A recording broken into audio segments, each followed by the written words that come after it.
L'Ecclésiaste dit que la fin d'une chose vaut mieux que son commencement. Je pense que notre présentatrice, elle était déjà à ces 2 secondes ou 2 doigts d'entendre la trompette sonner. Et je vote pour cette idée-là. Moi aussi, je suis pressé de voir Jésus revenir.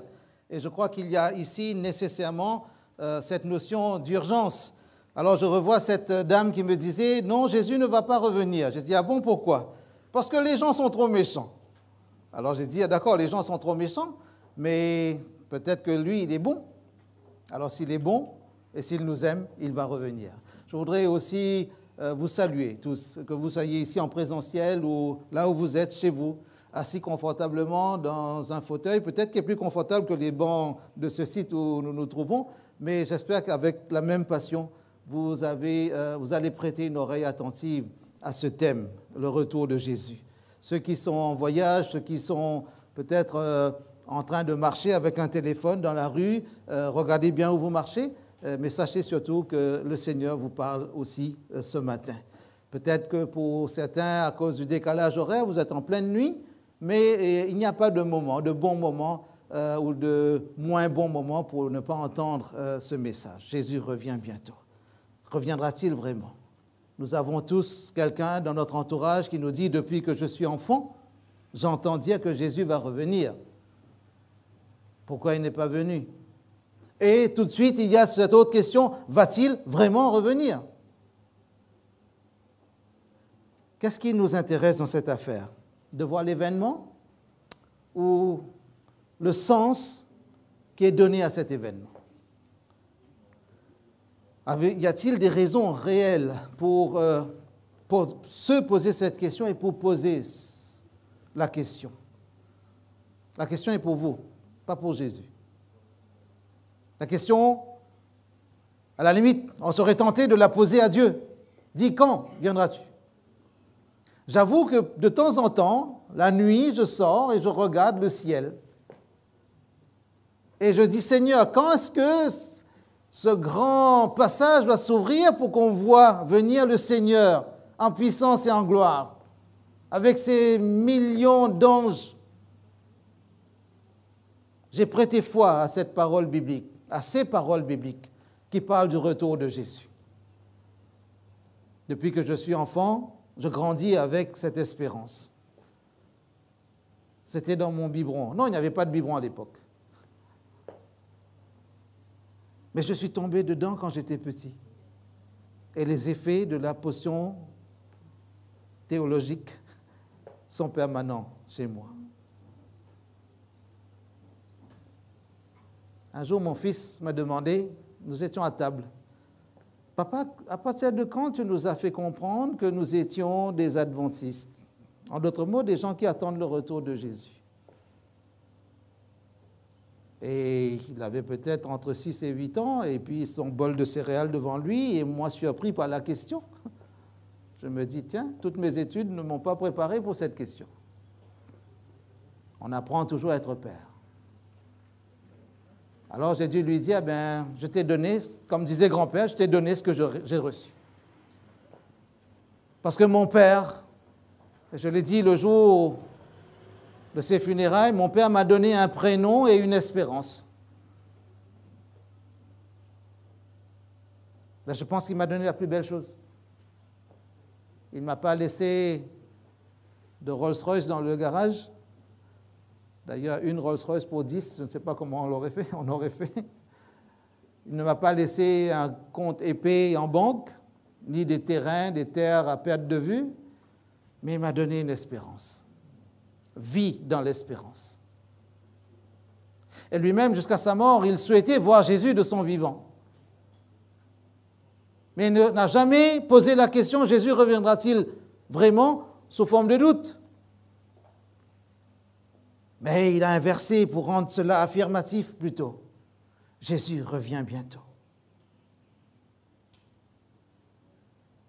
Avons-nous envie de prêter une oreille et même de prêter notre cœur à cette affaire-là? Mesdames et messieurs, là où vous êtes, oui, vous, monsieur, peut-être vous avez beaucoup de préoccupations, beaucoup de projets.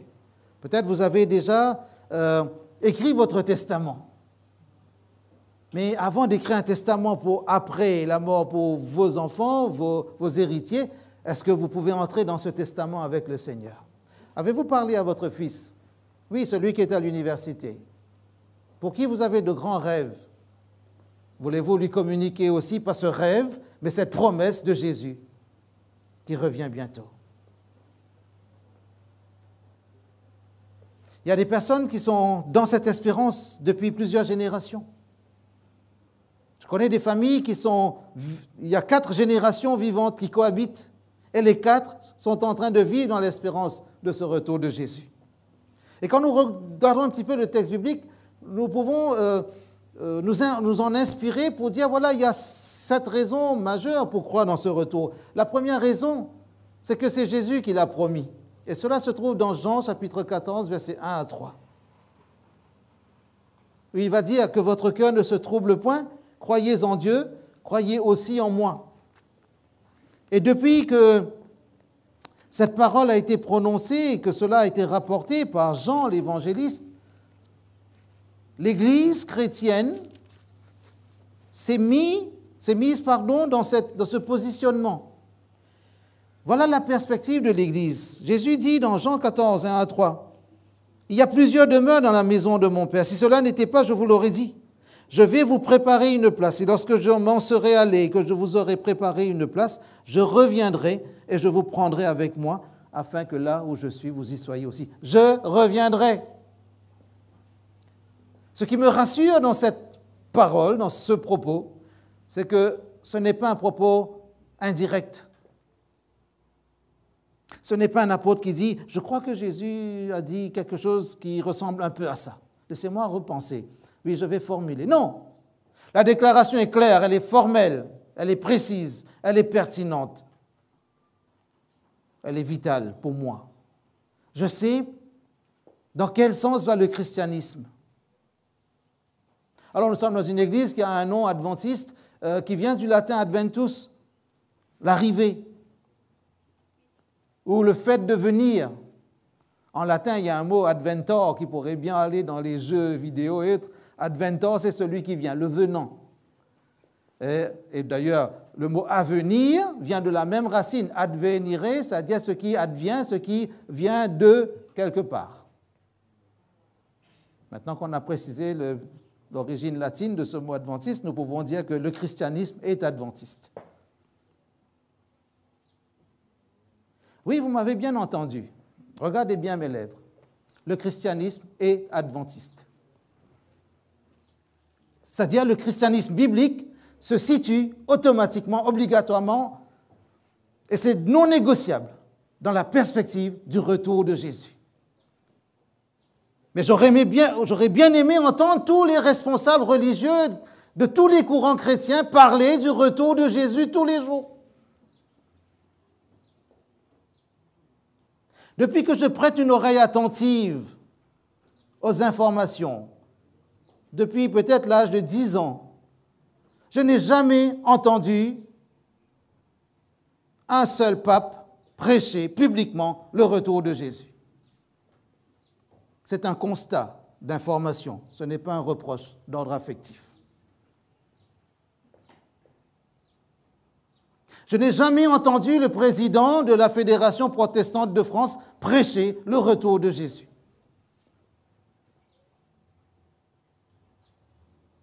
Mais j'entends Jésus prêcher son retour.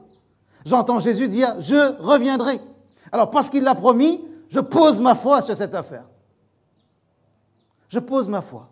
Il s'est engagé. Si je crois en lui, je vais croire qu'il est un Dieu fidèle, un Dieu de parole. La Bible ne parle pas seulement de la parole de Dieu. Elle n'est pas porteuse seulement de la parole de Dieu. La Bible dit que Dieu est un Dieu de parole. Il a engagé sa parole. Il ne peut pas revenir en arrière. Et je ne dis pas cela de manière pessimiste, comme une sorte de chantage affectif à Dieu.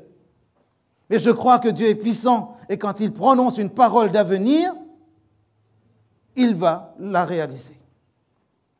Le prophète Ésaïe dit au chapitre 55 que la parole de Dieu ne descend pas et ne remonte pas vers Dieu sans avoir exécuté sa volonté, accompli son projet. Il l'a promis. La deuxième chose qui me dit qui donne une raison. Les temps prophétiques arrivent à maturité. Quand je lis Matthieu chapitre 14, un verset phare dans ce texte, qui dit « Cette bonne nouvelle sera prêchée dans le monde entier pour servir de témoignage ». C'est extraordinaire. Et la bonne nouvelle du royaume de Dieu. Pas la bonne nouvelle qui concerne nos petites contingences existentielles, mais la bonne nouvelle du royaume, c'est-à-dire ce qui vous permet d'élever un peu vos regards, d'élargir vos perspectives, vos horizons, d'avoir, comme disent les Américains, the big picture. Ayez une vision globale de la vie, de l'histoire. Ne restez pas dans votre histoire personnelle, enfermés dans votre village, dans votre commune, dans votre pays. Sortez des frontières. Regardez la chose sur le plan universel. Jésus revient. Et si l'Évangile a atteint tous les continents, et il est bien dit ici, pour servir de témoignage, peut-être que tous les individus ne vont pas se convertir à cette promesse. Tous les individus ne deviendront pas des disciples de Jésus, mais l'ensemble des continents. Peut-être pas chaque individu sur les 7,5 milliards, peut-être bientôt 8 milliards de personnes, mais le monde, l'humanité, entend résonner cette parole. Bien sûr, ce sont ceux qui sont pris, imprégnés de cette espérance qui seront les meilleurs porteurs de ce message. Ils vont être les relais de la promesse de Jésus. Les temps prophétiques arrivent à maturité. Ce qui est intéressant pour nous, c'est de comprendre aussi que l'œuvre de médiation de Jésus cessera un jour.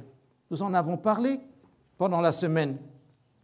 Jésus qui est le souverain prêtre qui intercède, l'avocat qui plaide notre cause devant Dieu, à un moment, il va arrêter cela. Il ne passera pas l'éternité à le faire. Parce que tout ce qui concerne le sort de l'humanité est traité actuellement, mais à un moment, cela va s'arrêter. Et nous devons aussi entendre que la notion de jugement est venue, d'ailleurs, dans le livre de l'Apocalypse, au chapitre 14, il est question, il y a beaucoup d'anges dans l'Apocalypse, il n'y a pas que les 3 anges qui sont là présents dans ce chapitre 14, mais il y a un ange qui vient au chapitre 14, verset 6, et qui va crier, il dit, je lis Apocalypse 14, verset 6, « Je vis un autre ange qui volait par le milieu du ciel, ayant un évangile éternel pour l'annoncer aux habitants de la terre, à toute nation, à toute tribu, à toute langue et à tout peuple. Il disait d'une voix forte, « Craignez Dieu et donnez-lui gloire, car l'heure de son jugement est venue. Et adorez celui qui a fait le ciel et la terre et la mer et les sources d'eau. Craignez Dieu, car l'heure de son jugement est venue. » Et cette vision, on va dire apocalyptique, au sens noble du terme, pas au sens journalistique, cette vision apocalyptique est rassurante. Quand nous nous posons des questions sur les injustices, les inégalités, les atrocités, tout ce qui correspond à la violence, à la haine, à ce qui est dérangeant sur notre planète, nous nous disons quand cela cessera-t-il? Est-ce qu'il y a quelqu'un qui va prendre en main cela? Mais l'heure du jugement du Seigneur est venue. Et le Seigneur veut nous faire entendre la parole de cet ange qui proclame un évangile éternel. Donc, si cette heure-là est venue, nous devinons qu'à un moment, elle cessera aussi. Quand nous avons cette espérance, nous avons dit pendant la semaine, quand nous avons parlé du thème qui sauvera la terre, qui sauvera la planète, nous avons compris que toute la création est en train de soupirer. Il n'y a pas que les écologistes qui nous disent qu'il faut respirer mieux. La terre elle-même a envie d'un souffle nouveau. La terre, la planète, elle est fatiguée. Cette création de Dieu est en souffrance. On parle des douleurs de l'enfantement. Je ne sais pas ce que cela veut dire, les douleurs de l'enfantement, mais j'ai vu de près ce que cela pourrait signifier. Je devine que c'est quelque chose de terrible, même si le résultat est beau. Voir la fin du mal, qui ne le souhaite pas? Et je le dis à cette dame qui m'avait dit, Jésus ne reviendra pas parce qu'il y a trop, les gens sont trop méchants. Mais justement, c'est rassurant de savoir que Jésus va venir et qu'avec lui se prolongera cette notion de jugement que Dieu met en place. L'attente de la résurrection, nous en avons parlé. Quand Jésus reviendra, cette fameuse trompette qui va sonner, un signal donné au son de la trompette, 1 Thessaloniciens 4, verset 16. Le Seigneur descendra des cieux. Le Seigneur descendra. L'attente de la résurrection. Ces raisons sont importantes. Et qu'est-ce que cela implique aussi pour nous? C'est que la foi que vous avez exprimée, l'espérance dans laquelle vous vous êtes engagé, dans laquelle vous vous engagez ou vous voulez vous engager, la foi, l'espérance que vous partagez au sein de votre foyer. Je suis peut-être un idéaliste, un doux rêveur, mais je dis la foi que vous partagez dans votre lien conjugal, l'espérance que vous mettez au sein de votre famille, ce que vous partagez avec vos enfants, vos petits-enfants, bien vous verrez cela se concrétiser. Mesdames et messieurs, je ne gagnerai rien, moi, personnellement, si vous donniez votre cœur à Jésus. Mais pensez-y. La question est pour vous. Nous l'avions dit en introduction. Jésus revient bientôt. Est-ce que vous vous sentez concerné? Peut-être qu'il y a des gens qui sourient quand ils entendent dire « Jésus revient bientôt ». Moi, je peux sourire de satisfaction de savoir que oui, mon espérance sera concrétisée. Consolider la foi aujourd'hui en renouvelant chaque jour cette promesse dans mon esprit. Tous les jours que Dieu fait devient un jour d'espérance. Et vous comprenez pourquoi je ne peux pas prétendre aimer mes proches et ne pas les engager dans cette espérance du retour de Jésus. Mon bon ami qui, avant, pendant longtemps, était athée, je lui ai déjà dit, à lui et à sa femme, je vais prier pour vous, parce que je ne peux pas prétendre vous aimer et ne pas prier pour que vous aussi, vous prêtiez une oreille attentive à la promesse du retour de Jésus.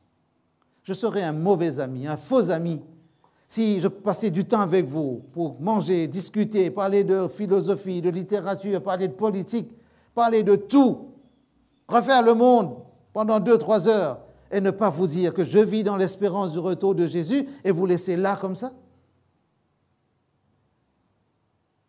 Je ne peux pas.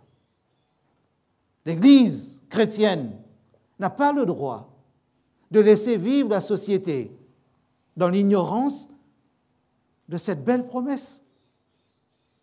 Nous savons où va l'histoire. Nous savons où va l'histoire. Quand le président de la République propose son plan de relance pour 2030, les moqueurs disent « il se voit encore là en 2030 ». Mais les optimistes se disent « il est jeune, il a une vision, il veut nous la partager ». Et en 2030, que va-t-il se passer? Un autre président va peut-être nous proposer un plan de relance pour 2050? Ainsi va le cycle politique ou administratif ou économique. Mais qu'en est-il de cette planète, indépendamment des pays, des dirigeants, des politiques, sociales, économiques, militaires, tout ce que vous voulez? Dieu a déjà raconté l'avenir de la planète. Et l'avenir de la planète connaîtra le vrai changement lorsque le Seigneur Jésus reviendra. Avez-vous envie de prêter foi à cette affaire? Alors nous avons dit tout à l'heure que le temps de l'intercession terminera. Hier soir, nous en avons parlé brièvement par rapport à ce thème du sanctuaire. C'est un thème tellement dense qu'il faudrait l'étudier dans un autre moment. Et si vous n'avez jamais étudié ce thème du sanctuaire, pour ceux qui sont connectés ou s'il y en a qui, dans ce lieu en présentiel, n'ont pas eu de séminaire ou étudié le thème, n'hésitez pas à vous rapprocher de notre équipe d'accueil pour dire « j'aimerais bien suivre un séminaire sur le sanctuaire ». Et pour les autres qui sont connectés, il y a des séminaires disponibles, il y a des livres qui ont été écrits sur ce sujet, mais vous verrez que toute la théologie du sanctuaire ramène à la personne de Jésus. Et à un moment, après cette phase d'intercession finale, hier nous avons parlé de la purification du sanctuaire, nous dirons un mot tout à l'heure, mais ça veut dire que l'univers aussi connaît ce regard, va bénéficier du regard que Jésus porte sur lui, sur notre planète, parce que le sanctuaire, comme nous l'avions dit hier, c'est le centre du traitement du péché. Et sur terre, c'était le cas pour Israël. Et dans le ciel, Jésus gère aussi cette affaire-là. C'est pour ça que nous disons, nous n'avons qu'un intercesseur auprès du Père, qu'un avocat. Un seul qui peut nous sauver, qui peut plaider notre cause. Alors quand ce temps-là passera, le Seigneur reviendra. L'heure de son jugement a sonné. Le jugement est en cours d'instruction. Mais à un moment, l'avocat dit, voilà, j'ai fini de plaider. Maintenant, le verdict tombe, il faut appliquer. Je ne sais pas si on a le même process, le juge d'application des peines, mais oui, il y aura une application des peines. Il y aura une application du verdict. Il n'y aura plus un moment d'intercesseur parce que Jésus aura fini ce rôle important qui est décrit dans l'Épître aux Hébreux, chapitre 7 et suivant, et qui mérite notre attention. Il ne faut pas simplement se réjouir de savoir que nous avons un avocat auprès du Père. Il faut se dire qu'à un moment, cet avocat posera sa robe d'avocat. Et il se revêtira de sa tenue de roi des rois, seigneur des seigneurs. Il ne reviendra pas en tant qu'avocat, en tant qu'agneau de Dieu, mais il reviendra en tant que Dieu Tout-Puissant, le Maître de l'univers, celui à qui le Père a tout confié, tout. Parce qu'il a mis toute son affection dans son Fils bien-aimé. C'est merveilleux de savoir comment Dieu aime son Fils. C'est merveilleux de savoir comment Dieu nous aime à travers ce Fils qu'il aime de toute son affection. Je ne peux pas définir cela, mais ça me donne un frisson, comme je me sens ému en pensant à Dieu qui met tout son amour en Jésus pour m'atteindre, moi. Et quand j'entends Jésus revient, j'ai la possibilité de dire non, merci, cela ne m'intéresse pas. Mais j'ai surtout la possibilité de dire oui, Seigneur, dis-moi juste où il faut signer. Le Seigneur intercède en cet instant, mais sans paniquer, il faut juste dire qu'à un moment, il va arrêter. Ça veut dire qu'il faut prendre la décision pour le suivre. Quand reviendra-t-il? Le quand est important. Parce que nous aimons savoir, nous aimons nous organiser. Nous avons un agenda important. Certains ont un agenda encore plus surbooké que celui du ministre, je ne sais pas moi, des Finances, mais vous n'avez pas assez de temps pour faire tout ce que vous aimeriez faire. Est-ce que vous pouvez mettre quelque part dans cet agenda, Jésus revient bientôt, ou il n'y a pas de place? Maintenant, pour mettre cela dans votre agenda, il faut savoir quand. Seul Dieu le Père sait.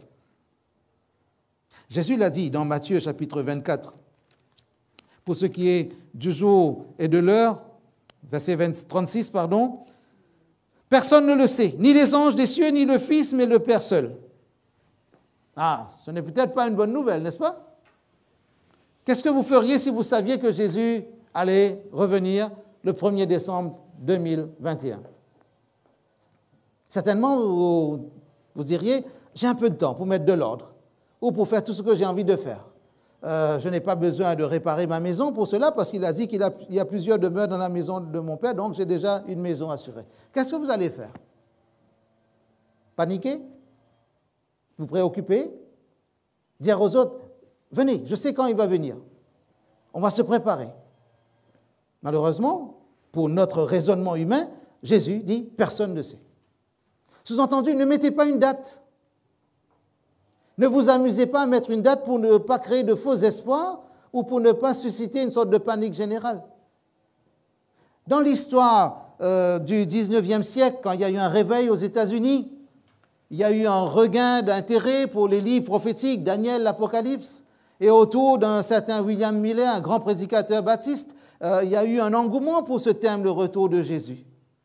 Et en étudiant certaines prophéties, il est même arrivé à une date, le 22 octobre 1844, Jésus allait revenir. Il avait fait une première tentative en 1943, mais cela n'avait pas marché. En 1944, les gens étaient contents de savoir que Jésus allait revenir sur la base de cette prédication. Mais il n'a pas été attentif à ce verset 36 de Matthieu chapitre 24.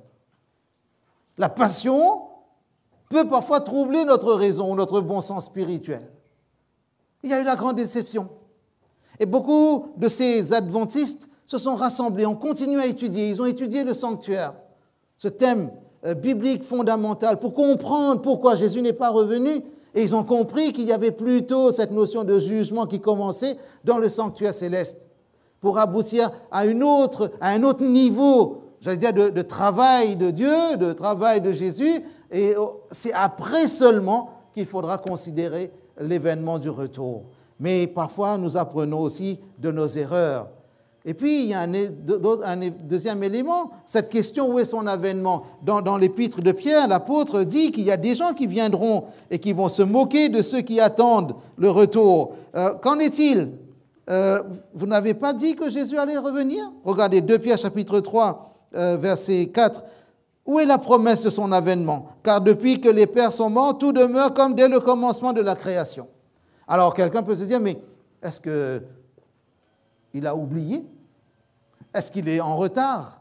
Est-ce qu'il a changé d'avis? Ou est-ce que finalement, ce n'était pas si réel que ça, cette promesse? Et Pierre ajoute, dans le même chapitre, verset 8, « Mais il est une chose, bien-aimée, que vous ne devez pas ignorer, c'est que devant le Seigneur, un jour est comme 1000 ans et 1000 ans comme un jour. Le Seigneur ne tarde pas dans l'accomplissement de la promesse, comme quelques-uns le croient, mais il use de patience envers vous. » Envers vous. La question est pour vous.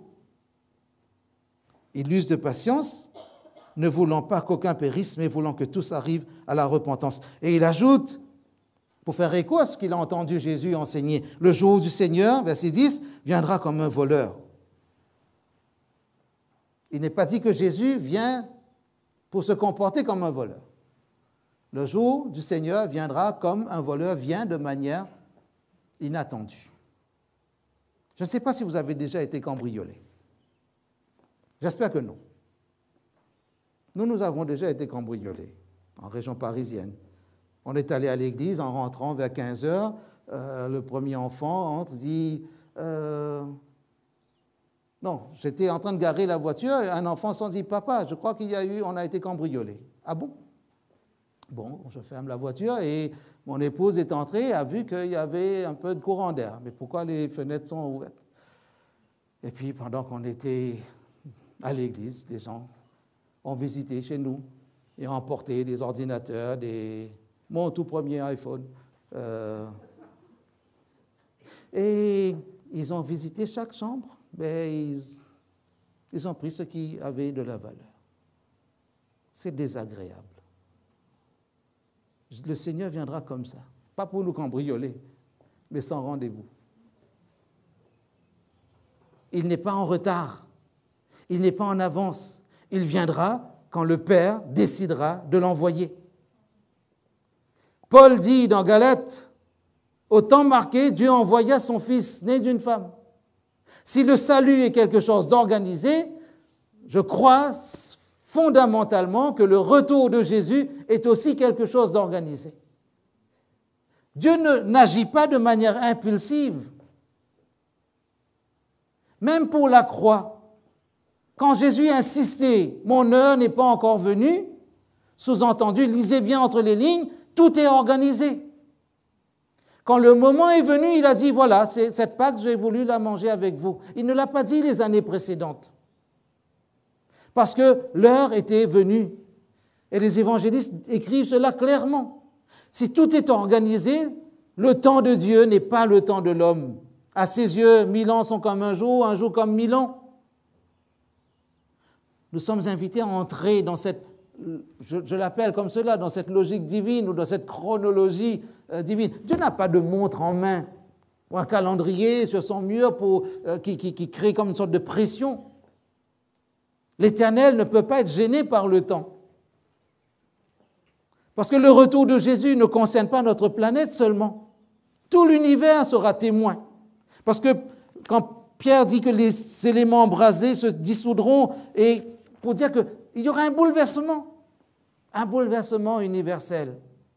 Où est son avènement? Laissez-le venir quand le Père céleste décidera qu'ils doivent venir.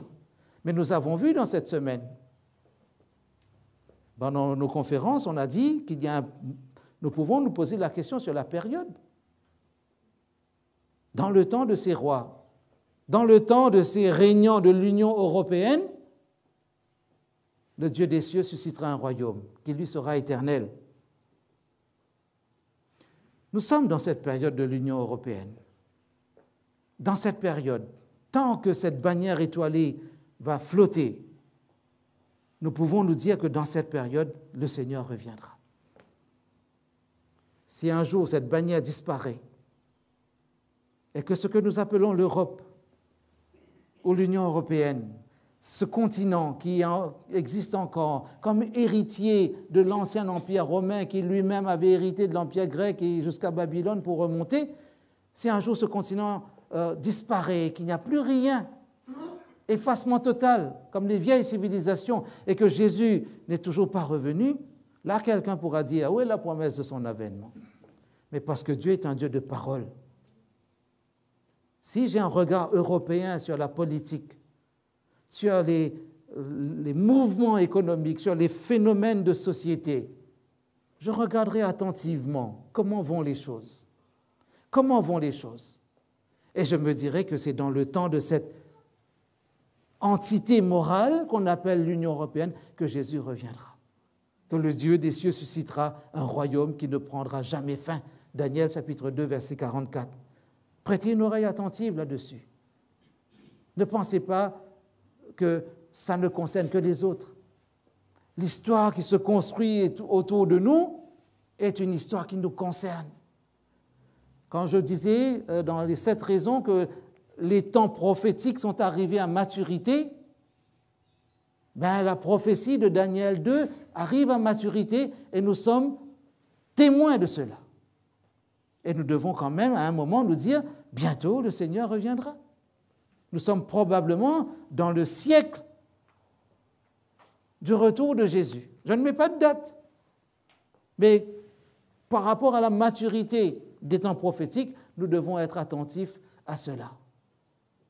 Il y a aussi dans le livre de Daniel, le même Daniel, ce n'est pas un parti pris quand je dis dans le livre de Daniel, mais quand vous lisez au chapitre 8 de Daniel, il y a une prophétie qui est la plus longue prophétie chronologique ou temporelle ou chiffrée de la Bible. Daniel chapitre 8, à un moment, il y a une conversation entre 2 saints. Cette image est belle. Les saints dans la Bible sont les croyants. Ce ne sont pas des individus qui ont des auréoles sur la tête, mais les saints sont les croyants. On les appelle les justes aussi. On pourrait les appeler les pratiquants, les disciples. Et au verset 13, il y a cette conversation. « J'entendis parler un saint. Et un autre saint dit à celui qui parlait, « Pendant combien de temps s'accomplira la vision sur le sacrifice perpétuel et sur le péché dévastateur ? Jusqu'à quand le sanctuaire et l'armée seront-ils foulés ?» Et quand on parle du sacrifice perpétuel, c'est le synonyme de la grâce. Et le sacrifice perpétuel, la grâce, l'évangile éternel dont nous avons parlé tout à l'heure, tout cela est rassemblé dans la personne de Jésus. C'est l'œuvre de l'intercession, la médiation, l'expiation, c'est-à-dire cette possibilité que Dieu donne pour enlever le péché. Pour que lorsque nous demandons pardon, nous nous confessons, nous nous repentons, la grâce de Dieu dit « Je te purifie, viens, marche avec moi. » Entre dans l'alliance de sainteté. Mais quand tout cela est foulé aux pieds, quand le sanctuaire est foulé aux pieds, quand on remplace la médiation, comme nous l'avions dit hier soir, par d'autres pratiques, où des hommes ont confisqué la notion de confession et même de pardon, au lieu de laisser Jésus-Christ agir pour donner le pardon, ce sont les hommes d'Église qui ont pris tout cela en main. Et regardez tous les dégâts que cela peut faire pendant des siècles. Jusqu'à quand? Jusqu'à quand ces choses-là vont durer? Et la réponse vient. Et il me dit, 2300 soirs et matins, puis le sanctuaire sera purifié. Et nous avons dit hier soir, pour ceux qui ont suivi la conférence, comme dans l'Ancien Testament, quand il y avait le jour des expiations, ce Yom HaKippurim, où on enlevait le péché qui avait sali le sanctuaire symboliquement ou réellement par le sang qui était aspergé, tout ce rituel sanglant à longueur d'année par rapport à toutes les catégories socio-professionnelles. Je vous avais renvoyé à Lévitique 4 aussi pour comprendre cela. Maintenant, on comprend qu'à un autre niveau, et le chapitre 9 va expliquer que ce n'est pas le niveau terrestre qui est concerné. C'est pour cela que William Miller s'était trompé. Il avait pensé que le sanctuaire qui sera purifié, c'est la terre qui sera purifiée par le retour de Jésus. Non, 2300 soirs et matins nous envoie plus au ciel. que sur la terre. Et dans les explications, et là c'est la forme la plus schématique, la plus brève de cette explication qu'on retrouve à partir du chapitre 9 de Daniel toujours, ces 2300 soirs et matins correspondent à une période prophétique. Alors on part du principe qu'un jour prophétique correspond à une année réelle. Mais comme je vous ai dit, je n'ai pas le temps de le faire ici ce matin, mais connectez-vous ou envoyez un message si vous voulez avoir de plus amples renseignements là-dessus. Et le démarrage de l'interprétation de cette prophétie se situe en l'an 457 avant Jésus-Christ. Et pour arriver jusqu'à l'an 1844, et pour dire qu'à partir de 1844, Jésus a commencé cette phase d'intercession finale, qui correspondait à ce jour qui est décrit dans Lévitique chapitre 16, qu'on appelle le jour des expiations. Et si Jésus commence à purifier le sanctuaire céleste, c'est-à-dire que le jugement, l'instruction du jugement a commencé, donc à un moment, quand il aura tout enlevé, comme dans l'Ancien Testament, le prêtre, le sacrificateur le faisait, il va sortir. Et quand il sort, c'est pour libérer le peuple. Et ici, nous comprenons symboliquement pour que le peuple, les croyants, ce que la Bible appelle parfois les rachetés, on pourrait, sur le plan sociologique, parler des rescapés, mais l'humanité qui va sortir de cela, c'est l'humanité qui aura accepté cette justice de Dieu, sa manière à lui de régler le problème du péché. En d'autres mots, depuis 1844, pour faire court, nous sommes entrés dans la période du possible retour de Jésus. C'est-à-dire, si l'instruction du jugement a commencé, nous ne savons pas à quelle vitesse la justice céleste travaille. Peut-être dans les tribunaux humains, il y a des procès qui sont renvoyés perpétuellement. À chaque fois que quelqu'un fait appel, c'est renvoyé, et on peut passer des années ainsi, à voir s'accumuler des dossiers. Mais Dieu ne travaille pas comme des hommes. À ses yeux, 1000 ans sont comme un jour comme 1000 ans. Si Dieu me dit « donne-moi une seconde », qu'est-ce que cela veut dire? Quand je lui dis « donne-moi 3 heures », nos repères ne sont pas les mêmes. Mais je peux faire confiance au Seigneur. Parce que si c'est un Dieu juste, il va faire sa justice de manière juste. Dieu n'exerce pas son jugement de manière impulsive ou aléatoire ou sous la pression de quelqu'un d'autre. Il est le souverain. Il décide. Quand le temps était marqué, la plénitude de temps, comme il est dit dans le texte, Dieu a envoyé son Fils pour la première fois. Quand Jésus s'est assis à la droite de Dieu après la résurrection et qu'il a été là pour recevoir aussi nos prières, nos confessions, il était dans ce rôle d'intercesseur. Mais à partir de 1844, il est entré dans la phase finale qui correspond à cette journée d'expiation ou des expiations dont nous avons déjà parlé. Notez bien le chapitre, Lévitique chapitre 16. Vous pouvez lire ce chapitre pour comprendre un peu cette notion d'expiation, c'est-à-dire d'enlèvement, de débarras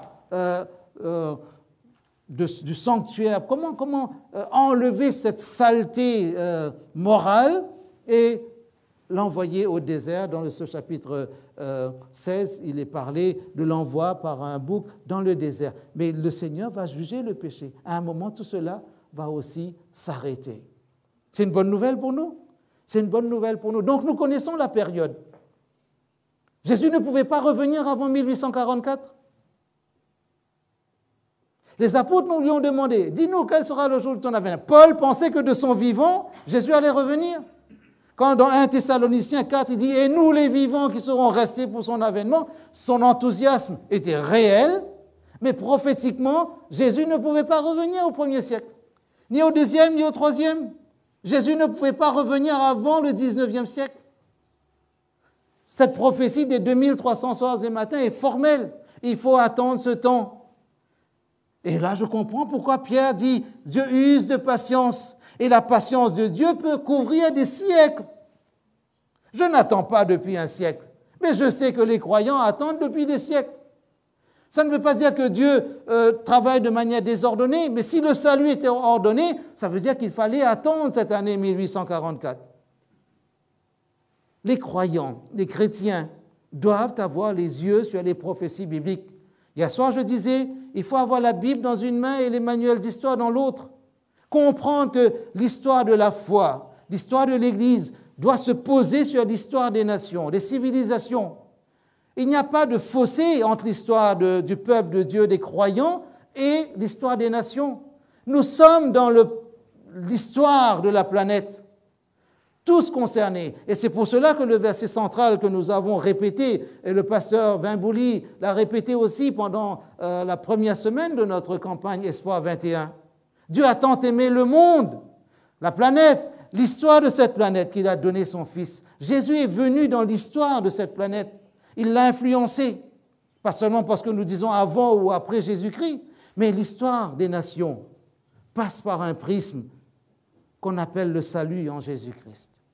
Voulez-vous prêter une oreille attentive et ne pas lire les actualités juste comme des nouvelles ponctuelles, mais poser tout ce qui se passe dans notre monde, dans notre civilisation, poser tout cela sur cette toile de fond qu'on appelle le retour de Jésus. Dans le temps de ces rois, nous l'avons dit, alors peut-être il faudrait prendre quelques minutes rapidement pour prendre une parabole pour comprendre cette notion d'attente. Dans quel état sont ceux qui attendent le retour de Jésus? Jésus a raconté une parabole qui est réjouissante parce qu'il s'agit d'un mariage. Matthieu chapitre 25. Écoutons cette parabole. Disons quelques mots là-dessus rapidement. Alors le royaume des cieux, dit-il, sera semblable à 10 vierges qui ont pris leur lampe pour aller à la rencontre de l'époux. 10 jeunes filles qui font partie d'un cortège. J'imagine que jamais un cortège s'est formé au matin même des noces. J'ai observé qu'on prépare toujours le cortège des mois bien avant l'événement. Il y a comme un casting, une sélection. Qui va marcher avec la mariée, qui va marcher avec le marié. Parfois, il y a des mamans qui attendent que leur enfant soit pris pour être dans le cortège. Mais la sélection est dure, c'est comme l'élection de Miss France parfois. Mais ici, il y a 10 vierges. Pas de concurrence, pas de compétition. L'équipe est claire. Jésus dit 5 d'entre elles étaient folles et 5 sages. En d'autres mots, 5 d'entre elles étaient imprudentes et 5 prudentes. Parfois, on emploie aussi dans certaines versions le terme avisé, comme s'il y a ce bon sens spirituel. Les folles, pourquoi on dit que certaines étaient folles? En prenant leur lampe, ne prirent point d'huile avec elles. Et pourquoi on dit que les autres sont sages? Parce que les sages prirent avec leur lampe de l'huile dans des vases. Elles attendent. Mais comme l'époux tardait, raconte Jésus, toutes s'assoupirent et s'endormirent. Et au milieu de la nuit, on entendit un cri. Voici l'époux aller à sa rencontre. Minuit. Minuit. Voilà, une invitation aux noces. Ça veut dire qu'il y a une préparation nécessaire. Prendre des lampes. Mais jusqu'où va la préparation? Pour certaines, c'est seulement prendre des lampes. Et d'autres prendre des lampes et de la réserve. Préparation ponctuelle ou durable. La préparation sans réserve d'huile est une préparation ponctuelle. Je suis prête, je suis là. C'est déjà bien. Mais il faut plus que cela. Comme si Jésus dit, il ne suffit pas de croire que l'époux va venir. Il faut être prêt à croire dans la durée. Une préparation durable. Un temps prolongé, dit Jésus. Parce que peut-être que cette parabole et la suivante dans le même chapitre avaient pour but d'attirer l'attention sur le fait que le temps pourrait être long entre l'annonce du retour et son accomplissement. Est-ce que nous sommes conscients de cela? Jésus le dit, il prend la peine, on appelle cela les paraboles du royaume, en tout cas les paraboles de l'attente. Alors quand Jésus va dire, vous aussi tenez-vous prêts parce que vous ne savez pas quand le Fils de l'homme va venir. C'est important pour nous de l'entendre. On pourrait penser que 50% des gens qui attendent seront avec l'époux dans cette parabole, relisez-la à loisir, et 50% vont perdre. Jésus ne veut pas nous créer une sorte de panique mathématique chez nous, en disant s'il y a 2 personnes, laquelle des 2 sera sauvée? Jésus est en train de nous dire simplement, soyez entiers dans ce que vous faites. Parce que soit vous allez vous retrouver dans cette maison du Père, soit vous n'allez pas vous y retrouver. Il n'y a pas de troisième voie. Il n'y a pas de salle de transit où vous allez attendre avec une possibilité de restauration, de reconversion, de reformatage ou une deuxième chance. Il n'y a pas de séance de rattrapage pour le salut. Il n'y a pas de séance de rattrapage pour le salut. La preuve dans cette parabole, les sages disent aux imprudentes, allez acheter chez le marchand. Elles peuvent paraître égoïstes en refusant de donner, mais elles ont dit, si nous vous donnons, il n'y aura pas assez pour nous deux. Chacun prend ses responsabilités.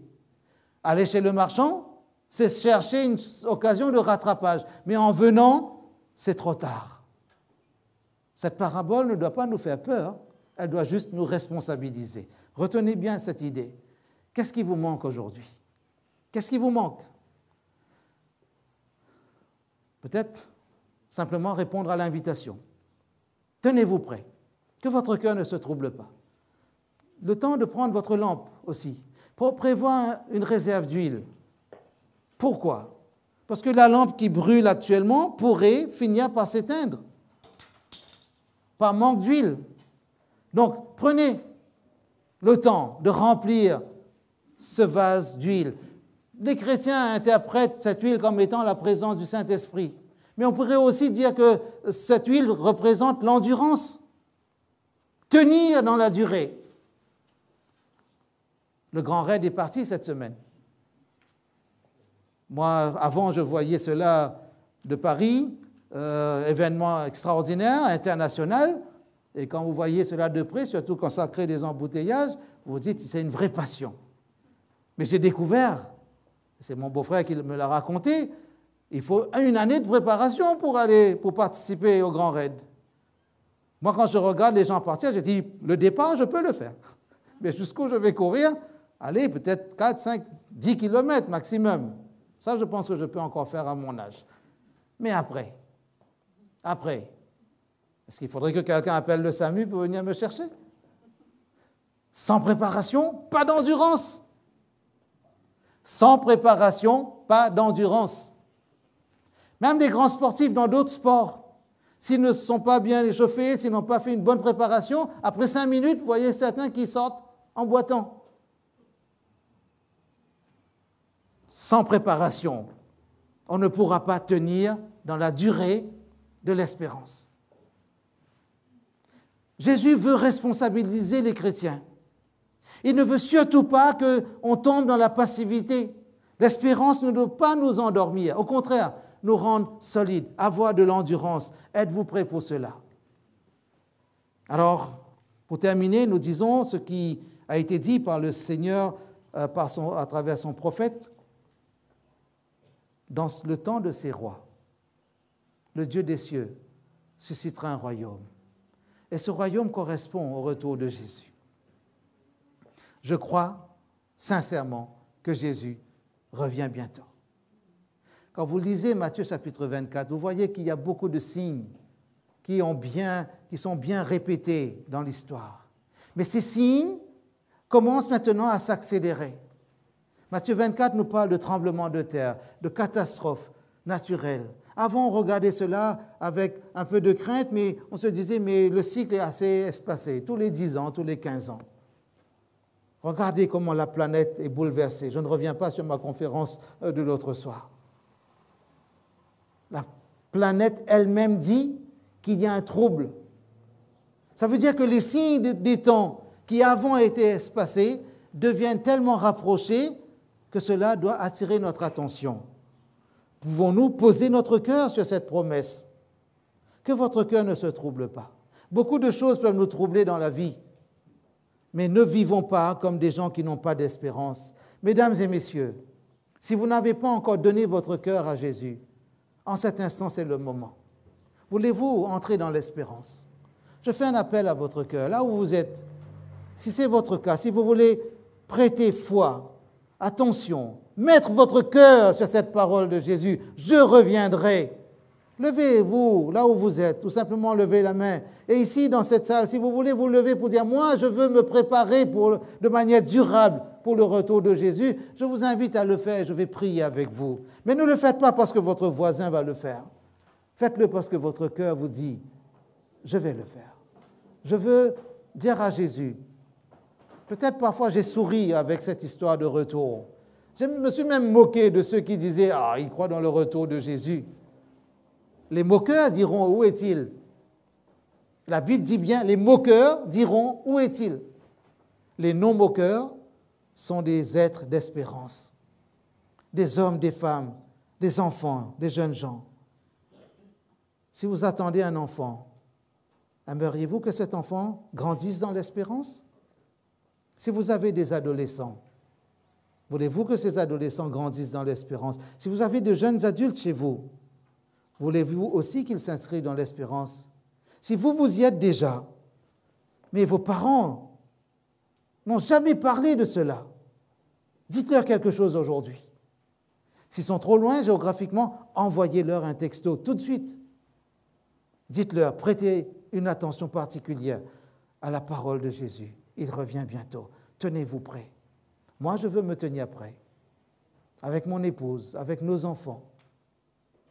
D'ailleurs, le jour de notre mariage, nous nous sommes promis d'attendre le retour de Jésus ensemble. Et nous voulons grandir nos enfants dans cette direction-là, avec confiance dans la parole du Seigneur, pas en comptant sur notre propre force, pas en comptant sur nos idées, nos décisions. C'est tellement fragile, le facteur humain, mais nous pouvons nous reposer sur l'engagement de Jésus lui-même qui dit « Je serai avec vous tous les jours jusqu'à la fin du monde ». Voulez-vous, là où vous êtes, vous déterminer aussi pour entrer dans l'espérance, pour vivre dans l'espérance, pour entrer dans cette endurance, dans cette préparation qui dit « Nous devons prendre de l'huile au cas où il y a encore quelques années ». Mais parce que Dieu est un Dieu juste, un Dieu organisé, quand le Père décidera, il enverra son Fils, quel que soit le jour. Je ne dois pas m'inquiéter, je dois veiller et me tenir prêt. Et je peux même dire, peu importe le jour, l'heure où il viendra, je serai là, parce qu'il m'aidera à être là. Prions ensemble. Seigneur, tu entends nos cœurs, tu entends les battements secrets de nos cœurs, tu entends peut-être les hésitations, peut-être tu as vu des sourires ou des moqueries, mais maintenant, parce que tu nous parles, en ce 23 octobre 2021, tu nous dis aujourd'hui, décidez d'entrer dans l'espérance. Merci Seigneur, parce que tu as engagé ta parole, et parce que tu es un Dieu de parole, nous voulons entrer dans cette dynamique de l'espérance. Te laisser toucher notre cœur, le transformer, pour nous aider à être des hommes, des femmes, des jeunes gens, des jeunes filles, des papis, des mamies d'espérance, afin que nous puissions aussi être un signe d'espérance pour autrui et un signe de bénédiction pour que d'autres aussi comprennent que l'histoire inéluctablement va vers le retour de Jésus, parce que dans le temps de ces rois, le Dieu des cieux suscitera un royaume qui sera éternel. Que ton nom soit béni et que l'œuvre que tu as commencée dans nos vies puisse se poursuivre pour la gloire de ton saint nom. Et bénis toutes ces décisions qui sont prises d'entrer dans l'espérance au nom de Jésus. Amen.